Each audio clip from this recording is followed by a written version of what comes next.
Hello, it's Aisling Smith-Vance here, back again with another of our wonderful NLP Global Summit speaker interview series.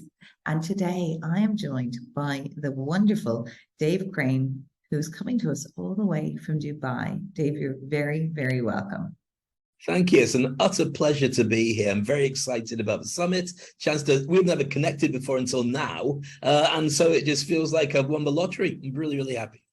Well, actually, I think it's us that have won the lottery with the wonderful speakers that we have that are participating in the summit. And I'm just so glad to have the opportunity to meet you, Dave, to learn more about you, because this interview series is very much about just letting our audience connect with all of the speakers before they attend the summit. So they know, oh my goodness, I really want to learn about this topic. So I'm going to make sure to listen to his or to her presentation during the course of the 3 days of the summit. Excellent. It's very exciting. Yes, it is. So let's get started and let's tell our members who you are, Dave, and how you got your start with NLP. Thank you. Well, the easiest way to explain who I am is this.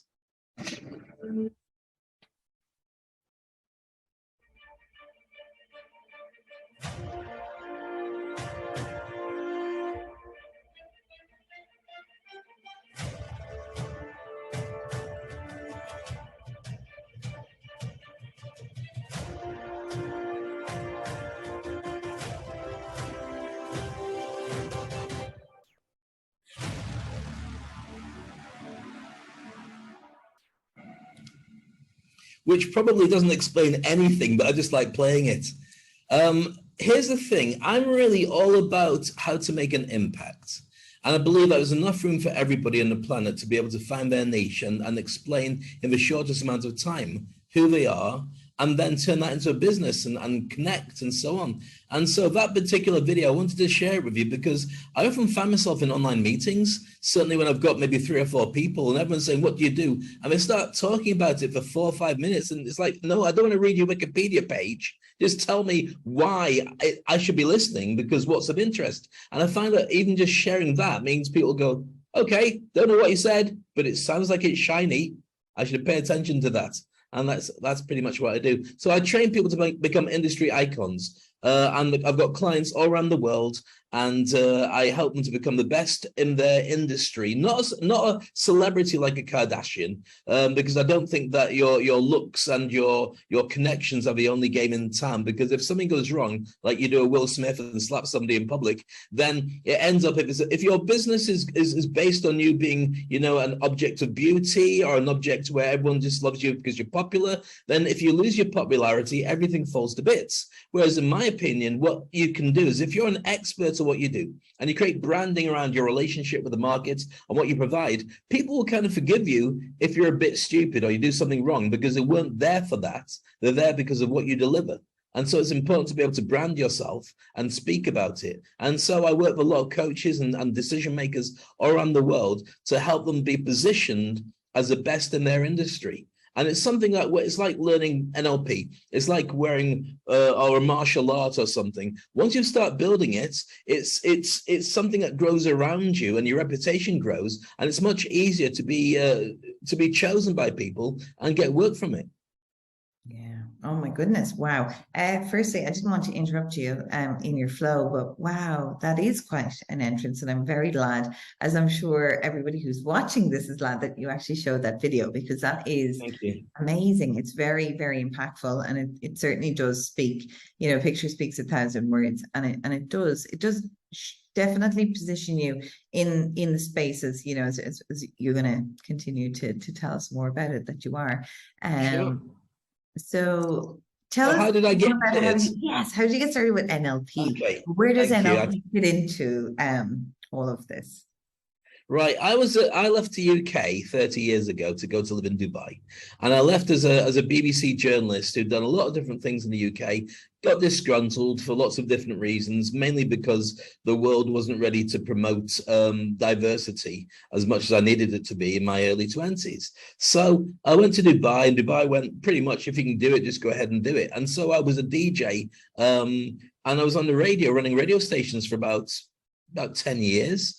And then I kind of grew out of it. There's only so many times you want to be, especially when you settle down, you don't want to be in a nightclub playing tunes for people past 12 o'clock because you want to go home to bed. You've got jobs to do and you've got your daughter to get ready for school and stuff like that. So I decided to transition.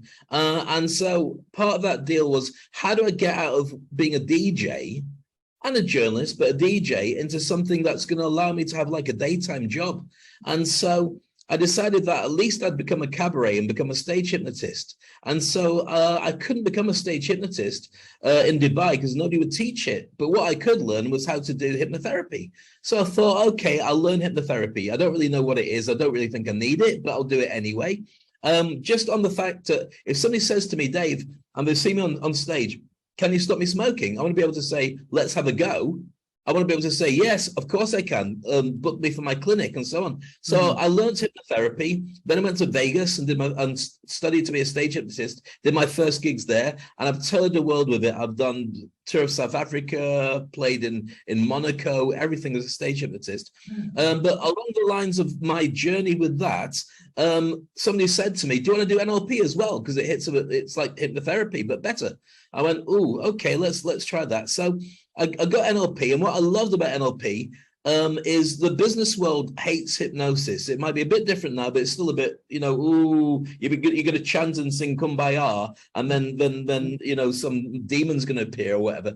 But I found it was much more amenity open to NLP, because it became a business language for hypnosis. And anybody who's a master prac, or anybody who knows their stuff, knows that they're just different sides. It's like Kung Fu versus karate. They blend in. They're all part of a mixed martial arts bouquet that you can have. But I found by doing hypnotherapy and calling it NLP, people went, oh yeah, we'll have some of that, but don't do any hypnotherapy. No, of course not. And so I worked in the corporate market, and this is how it became so mad that I became a speaker, an award-winning speaker that developed into this stuff. When I was doing a stage hypnosis show, you start off by talking to the audience for about 15 minutes. And what you do is you basically do a pre-talk to get them to understand and to basically tenderize them about what's going to happen on stage. So you do some exercises where they lock their hands and stuff like that. And so you can work out who the best subjects are, but also they get to realize that you're not a psychopath. You're actually just ethical and you're there to help. And I was doing these shows, and one person came up to me, a senior manager, and he said, can you do a show for my company, but not actually do a show, just do that talk all about how your mind works? I went, so will you pay me the same money? He said, yes. I went, I think we can do that. And so I did. And so that's what it turned into. I was getting people asking me to just talk about how your mind works. That started my public speaking career. And then I created courses and so on. And it was very exciting. I don't do so much public speaking now because the industry is still all over the place, with events being like to cancel last minute unless they're online. Sponsors are less likely to put money into it at this stage, while COVID could create cancellation. So it's still kind of all over the place. I'm still traveling. I've got a big event coming up at the end of when we're having this conversation, where I'm going to Slovenia, hosting an event in the metaverse. It sounds weird. Why would you travel to host an event in the metaverse? Isn't it all around you?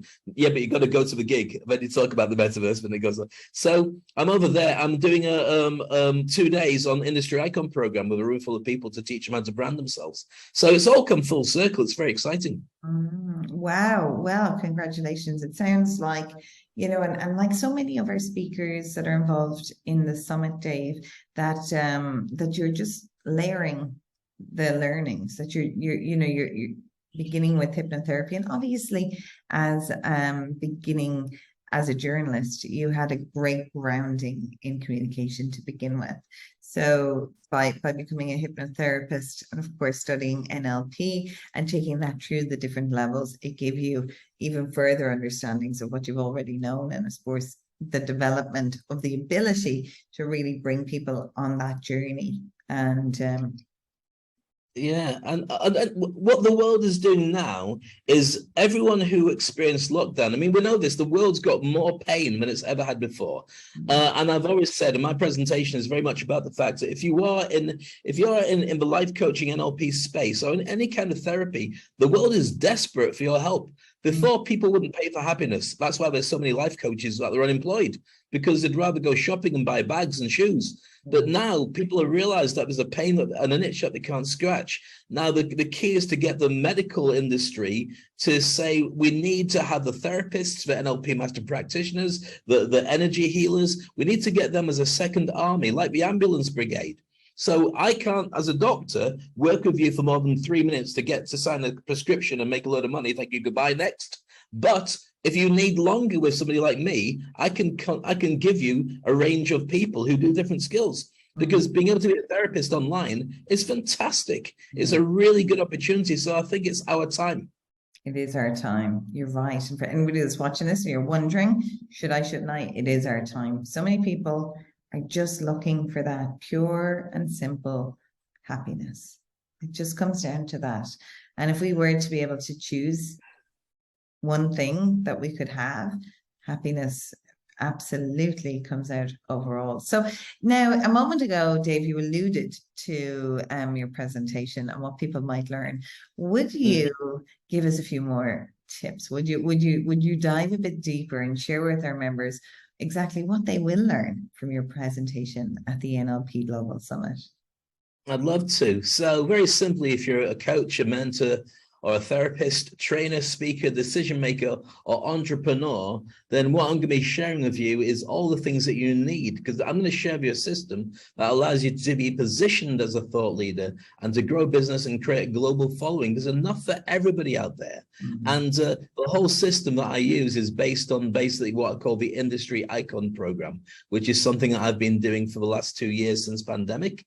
And I'll tell you what's really mad about this whole thing. In fact, let me see if I can find it as we're talking. Carry on talking and I'll show you something that I've only discovered a weekend before this, and you'll appreciate it. It's something I didn't share with anybody for many, many reasons until we actually lost Her Majesty the Queen. And then I realized that because I was in the UK 30 years ago, I used to do a lot of work. Excuse me for looking away as we're talking. That's all right, no problem. I have a monitor. I used to do a lot of work. I'm intrigued. Not to cut you off, I'm absolutely intrigued, and I'm sure everybody else who's watching right now is intrigued by your background. We had a little conversation before we kicked off our interview today, and I thought, Jeannie Mac, Dave, you could create a course. So pop it in the chat if you're watching this. Would you want a course on how to create a setup like Dave has? Because I think I definitely pay for that. It's amazing. And so, well, you can be anywhere. Did you find one? Anywhere. You can be in a coffee shop and you can be in Dubai. So I could be anywhere around the world and see people say, "Are you in Dubai?" In fact, they never say that. They say, "Is that Dubai?" I go, "Yeah, that's Dubai." And if I'm talking to people from the other side of the world, so it's nighttime, I go, "Yeah, it's bedtime. Really need to go now. Can we finish this conversation soon?" So there's lots of different options. So what I wanted to share with you is this. Now, I used to work with the Prince's Trust in the UK 30 years ago.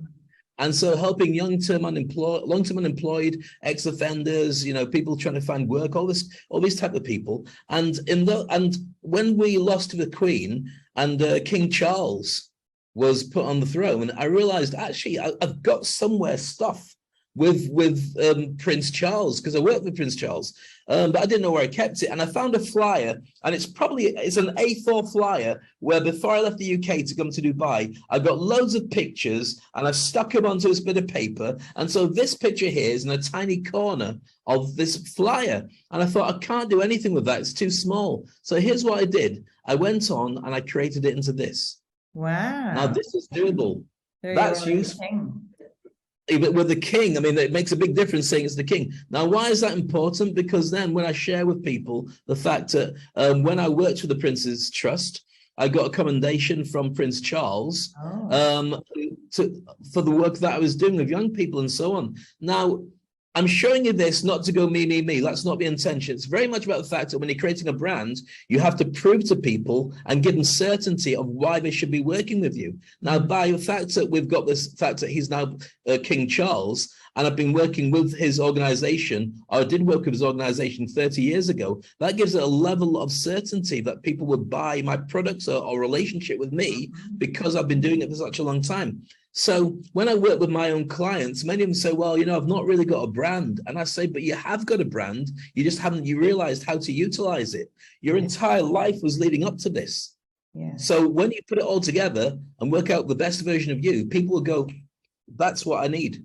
And Yeah. that's why this diversity and really getting your niche of who you are and what you do is so important. I couldn't agree more, Dave. I like to call myself the purpose coach, because I find my greatest passion within NLP is helping people find their purpose. So I work with our students when they're at that point that, yes, you know, they're coming into the Institute of Parapsychology. They're not quite sure as to what they want to do. They're like, I want to help people. I want to get into the coaching field, but I don't know who to help or what to do, or, oh, you know, I could do all these things. So I help them find their purpose. And we spend a couple of all of our students, we spend a couple of hours together to really note down what is it, where are their passions. Like, there's a whole 6-step program that I run through in doing that, but I only bring it so far. What I see benefit in is that they then take it to someone like you and say, okay, this is my purpose, this is my niche, this is my client, this is my avatar, this is, you know, here's all the things. Now I need to become an expert, and I need to position myself as an expert in this field with this market. And I know from meeting so many of the speakers and having like wonderful conversations just like this, so all of them have found a niche and a specific target market for that. Now, we're all NLP coaches or trainers. We're all you know, utilize the same set of tools, but based upon your background, your life experiences, and all of the things that have created you as you, you bring it forward, and you know, that's what helps to drive you in that Thank you. in that. So I think it's going to be amazing. Oh, there you go. Thank you. Yeah, so I wanted, because you were talking about it, I wanted to illustrate exactly what it is we're talking about. So this is the business model I use for the Industry Icon program, but it's what I think every coach and every person who's on the call should be considering for their business as well as for themselves. So there's 4 basic shapes there: speaking, communication, personal branding, mindset, and obviously the various income streams that you can have. The more that you build them and interlock them, the more you're positioned as the best in your industry. Now, mindset is easy. Every single person who's going to be paying attention over the summit will be an expert in mindset, or at least be able to get the tools to do mindset. But there's not, I mean, it's like, for instance, if you're the world's greatest inventor, but you can't sell it to anybody, then how are you going to get it out there? 70% of the best inventions never get out there or never get sold because the person keeps it to themselves. So you've got to have the ability to speak and communicate effectively. And of course, NLP gets you to do that. In fact, NLP more than anything is influence and persuasion, which is a really heightened version of what communication should be. But creating a brand around you is important, and the legacy. You know, it's no good just saying this is what I do and leaving it there. You've got to create all this. So with this mission, Dave? What's the vision? You know, it's not just about getting a client. It's about the long term. Why do you want to do this for the long term, not just for the short term, for beyond your first couple of clients, isn't it? Completely. So, for instance, give all of your tips away. We want people to tune in for your presentation. Stand back and not show people too much, because you obviously, as you say, well, the thing is, here's the thing: I love to share as much as possible. Yes. Why? Because I've only got limited amount of days left in me, and also because if somebody misses my my mission is to leave people better off than they were before they met me. And so if they only get to see me once, I want to make sure that they leave saying, I feel better. Don't have to say because Dave is great. I don't care. But I want them to feel that their life is better as a direct result. So that's why I don't mind sharing as much as possible. But like you say, hold some back. They might not want to watch my presentation. No, they will want to watch your presentation, but we don't want to give it all away before they do. But why was it important for you to be part of the summit, Dave, would you say? I'm so glad that you're here, and I'm so grateful for Fran and your connection that's gone back 30 years to that's brought you here amongst us. And I think that I know for a fact that all of our members, everybody in attendance, will benefit so much by watching your presentation. But what about you? Why was it important for you? You started to say that you like to give. Yeah, it's really because I was fascinated by the events. Because there's been a lot of things that people declare the biggest in the world and all the rest of it. But I mean, I remember somebody saying, Dave, we want you to host our event. I said, what is it? It said it's the biggest, what was it, the biggest coaching or biggest finance, some biggest event in the world. We're going to have 30,000 people online, all paying attention. And I said, how do you know you're going to get that many people? And why would you want to say it's the biggest in the world? Because if it's not, you're going to look stupid. And they went quiet. And I went, oh, he's got a point. And then never came back to me, probably because they hired somebody instead who said, yeah, it's the biggest in the world. But we know it's not. We know things are changing all the time. I find it fascinating. First of all, Fran and I go back a long time. I worship Fran. I think she's amazing. And I know through Fran about you, and I think you're amazing at the work you do together, and I love it. So the chance to be involved with you guys is paramount to me. I'm not really NLP community. I've got to be honest, I'll do that now because of the fact that I feel that the direction I've moved in is very much individual and the one that works for me. And so, but I do take a lot of NLP with me into every conversation I have. And I might only use a small amount of what I do, of what I've learned, but what I do very effectively. I speak on stages all around the world, and I work very closely with people to help them. And when I talk to people, I mean, effectively NLP and waking hypnosis are very, very similar. So persuading people to suddenly get over their imposter syndrome and then realize how big they can be by visualizing what they need to be to do it.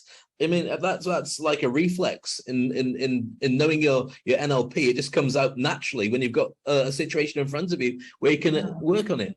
That's it. So is one of Fran's famous phrases is that you cannot unlearn what you when you learn NLP, you just cannot unlearn it. So it does become a part of you, and it becomes part of what you say, how you speak, how you behave. It does, and I love it. And so that's when the chance to come along. Fran had said to me, do you want to be part of this? And I jumped it and said, yes. What is it? I didn't know. I just said, yeah, whatever you want, Fran, just tell me and I'll be there. And that was it. I was in. And so the chance to be connected to such an amazing, extraordinary group of practitioners, and to do something at the level that this is going out. This is going to help so many people, whether they hire practitioners or it's going to help the practitioners who will then learn skills from each other and be connected as part of a network.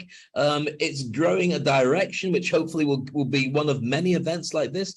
I think it's pioneering and really exciting. So for me, just even giving a little bit of, see, here's the thing, and this is what I find fascinating. And this is my position, and I'm giving stuff away now, but I think it's really important that everyone, there's enough for everybody out there. So when the gold rush in the US happened, everyone started panning for gold. Some people, a fraction of people found little gold nuggets. Most people were starved, trying to pan for gold in rivers and streams and so on. But the people who made the money were the people who were selling the pans. So effectively, what I do is I sell pans. I teach people how to be the best industry icon so they own their niche and people want to do business with them. I don't go out and say me, because I've grown out of that. I mean, I've done it, like I was saying earlier, you know, years ago, I brought out a CD. That's now what I call hypnosis. There you go. I had that in the shops 20 years ago.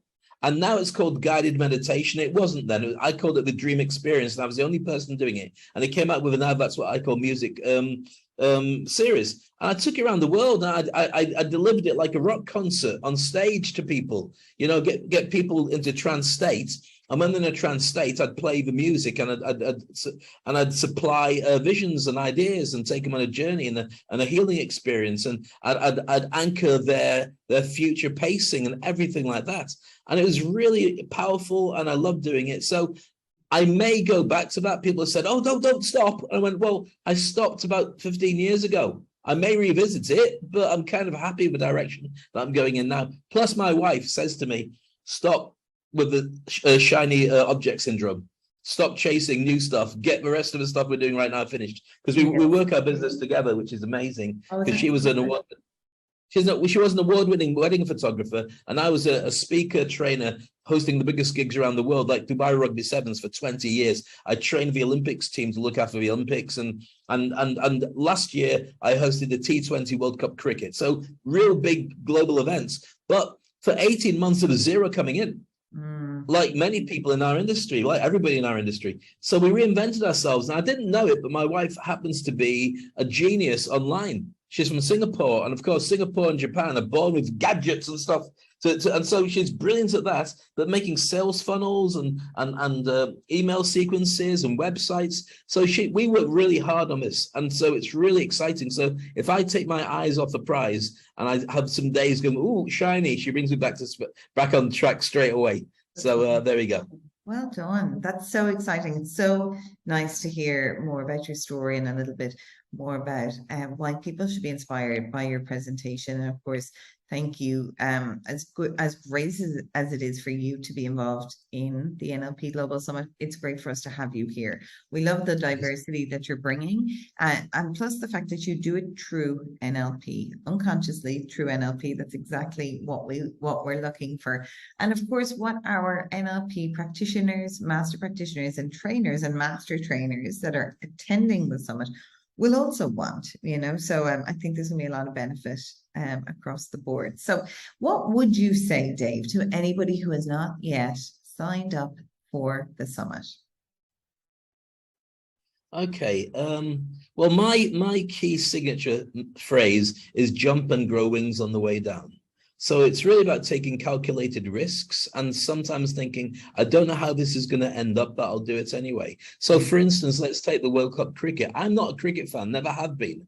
But straight after the pandemic, I needed a global event to say, I'm still alive, please give me something. And I was approached from my experience of working in big sporting events, will you do the World Cup cricket? I said, I don't know anything about cricket, but I know a lot about audiences and how to hold a microphone and how to get people excited. And I'm going to be surrounded by a team of people who are going to be able to tell me what I should and shouldn't do. So as long as I can bite my lip when people shout at me, I'll get to be able to work it out properly. So I jumping and grow wings on the way down. I did my first event, which was challenging, but I got through it. And then that evening at 4:30 in the morning, I got a phone call. I didn't know what the call was. My wife said, is that the home phone? I went, no, why would it be? So I picked it up, and it was a doctor in Leeds in the UK who said, your dad's got COVID and he's going to pass. You have to have a family in the UK and get him here because he's not getting better and he will be gone in a few hours. So I called my family and we managed to get him on Zoom. And my dad's my hero, by the way. He looks like me, but white. And so I managed to say my goodbyes and have some kind of closure, and then he was gone. And I've Zoomed my mum every night since then. It's been about a year or so since then. But then I had to go back to my event. And so my wife said, take 3 days off. You're going to need it. I said, well, I don't want to take 3 days. She said, take them. I needed them because I was a mess. And then I went back in and I did another 8 events, almost back to back. And the reason that I share this story with you is because if this subject that comes up with the NLP Global Summit even gets your interest, you have to grab it because you will get something out of it and it will change your life, because we're a long time dead. Yeah. And when it's all over, it's over. And I've got to say that of all the stuff I've done in my life, NLP taught me a martial art in communication and relationships. And the first relationship was with myself. And it made me unstoppable. It made me so powerful in being able to choose what I do in my life and how I can help people that I found focus when I just didn't have any direction before.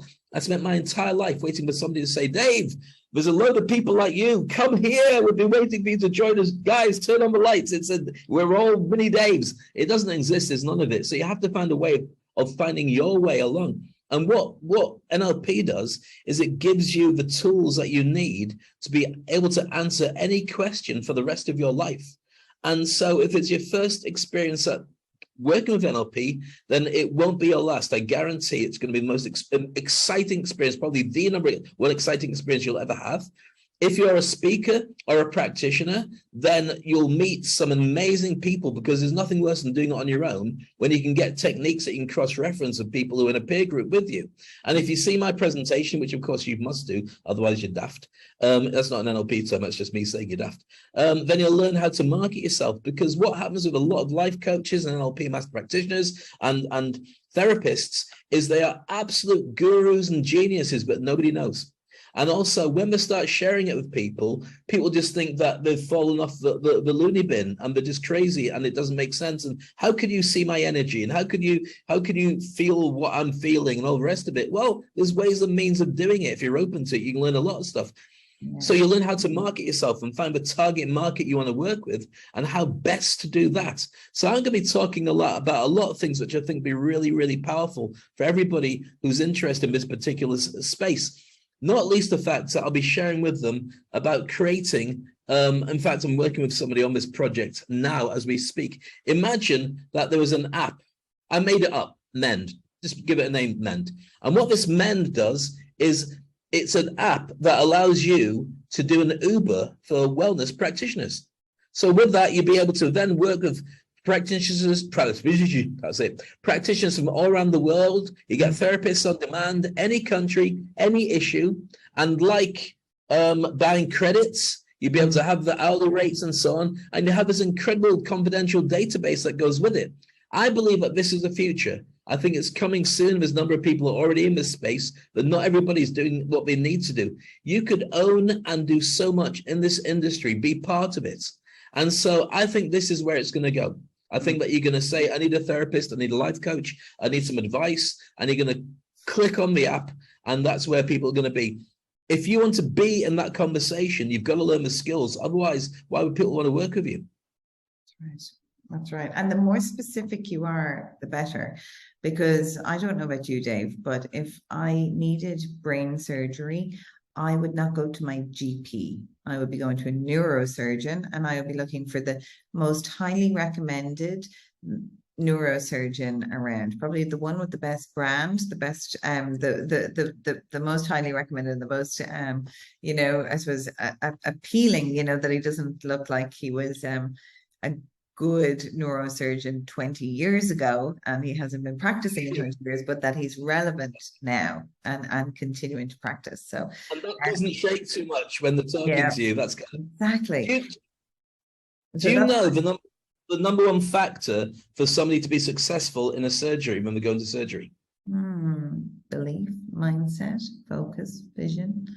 Yeah. The number one factor for a patient is their belief that they're going to be okay. Yeah. If they believe they're going to be okay, that's the biggest factor in whether they are okay or not. Oh, absolutely. And it is with everything. And that's one of the fundamentals that you learn on day one of your NLP training. So for those of you who are not yet watching, who have not yet studied NLP, and you're on the fence and you're wondering, you're coming to the summit as a way to learn, I have no doubt that by the end of it, you're going to be in a position where you say yes to NLP. Let me get there. Let me start to learn, because, and for those of you who have studied NLP but have not yet been practicing, or have let your practice slip a little bit, because sometimes people do, you will be inspired to get back into it and really refocus your vision and where you're looking and how you market yourself and you put yourself out there in the industry. Dave, we're going to finish up. Can I just say one thing on the back of that, because you're absolutely right. Yes. Everybody has to be a practitioner. You can use it in your existing job as well. Yes, exactly. You sure can. There's so many jobs, so many. The reason I studied NLP in the first place, I was in sales, and I was in corporate sales. I was closing $10-20 million sales, and I was smashing it. And one of my friends, who is a highly regarded hypnotist here in Australia, and we had studied coaching together about 10 years previous, and I didn't continue in the coaching field. I went back to corporate, and she continued, and she layered her learnings, and she studied NLP, and she did more courses. And she said to me, Aisling, you need to do NLP, because if you're doing that well in sales, if you study NLP, you're going to 10x your results. I swear to you. So I said, oh, okay, I could 10x my commission. I'd be happy with that. So, so I studied NLP, and I was totally hooked. And I said, you know what? This is my calling. I've always wanted to get into training. I've always wanted to get, so I just stuck my head in, and I studied for the next 4 years, and repeated all of the courses, so that I knew them inside out and upside down. And here we are. here we are 4 years later. And the world's better as a direct result of you making that choice. So well done. Well, everybody has a choice to make, as you said, but you can either procrastinate and think about it. And I thought about it for 4 years. I was on the mailing list for the company that I ended up studying NLP with. 4 years they were calling me every couple of months. Are you ready to study? Like, oh no, not just yet, because I didn't want to take the time off work. I didn't want to take the holidays because, as you might have noticed by my accent, I am Irish. So when I live in Australia, when I took holidays, I was taking them to go home or to go visit my family. So I didn't really want to take time off work just to take a course. But such is the way. I finally made a decision, and I do wish I took it 4 years sooner, but such is the way. Dave, I want to know, this is my little bonus question that I've asked all of the speakers and presenters. What is your favorite NLP tool? Wow. Well, here, you see, this is a challenge for me to answer, because when I learned NLP, I was very, very young. And now, as you can see, I'm turning into Santa Claus or Morgan Freeman's little brother. So a lot of this, it wasn't called neuroscience when I first started doing it. I was doing it under the Bandler model. And so that was quite different. I think that future pacing, I probably use more than anything, but I combine it with what I call life design, which is a number of techniques that I put together. So I anchor their future where they need to be. I get them to visualize it really strongly, using some guided meditation as well, and also reinvention. A lot of that is there. I love presuppositions as well. I love to be able to share with people. I traveled around the world doing keynote speeches. And today I got a call to do one today based on my Unstoppable presentation, which is basically presuppositions, just sharing with an audience the things that they think are rules or they've forgotten. And you give them 10 that will get them through their life. And when they have those 10, they can always refer back to them. Like your life is your fault, which is probably my favorite of all time anyway. Your life is your fault. And people get really grumpy. What do you mean my life is my fault? Okay, let's change it. You are to blame for everything in your life. Yeah, okay, I'll have that. But that means it gives you choice. So you can make a choice of everything in your life. Now, if you decide to do something, that's a choice. But if you don't decide to do something, then that's still a choice. So stop blaming everybody else. Take charge and get what you want out of life. And even that 20-second conversation with virtually anybody who wasn't allowed to think that changes them forever. Because we've got the news and we've got politics and we've got religion, we've got all these other things that are all guided systems to control people. I'm sorry if I shock people by saying that, but it's true. When you're able to make your own choices within that, then you realize that you're in control. And the mad thing is, when you look at all the religions, when you go back to the very first person, whether it's Prophet Muhammad or it's Jesus or whoever it is that started them, they all go on about choice. They all say to you, work it out for yourself. And that it's not set in stone. Do what you need to do at that time. And it seems like people have lost it. So learning NLP and all the rest of it is fantastic. People get their control back again.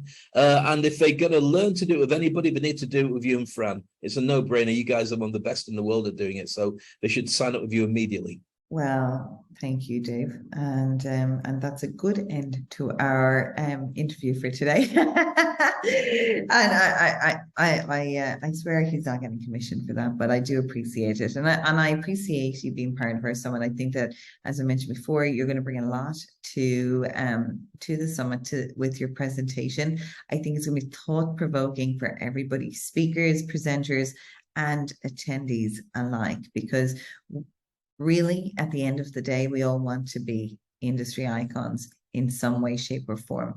If we want to partake in life, you're putting yourself out there to be part of the world. And are you going to choose? Are you going to take a back seat? Are you going to be, as Richard Bandler would say, who's driving the bus? Are you driving the bus? Are you a passenger in your life? And that's basically it. You can decide to drive your bus and become an industry icon, or you can be a passenger and let somebody else drive that bus. Dave Crane, it's been a pleasure. This is the first, but not the last, of many, many conversations we will be having, I have no doubt. So grateful to have you, to have spoken with you today, and of course to have you as part of the NLP Global Summit. To everybody that's watching, I would like to remind you that we are very, very close to kicking off the summit.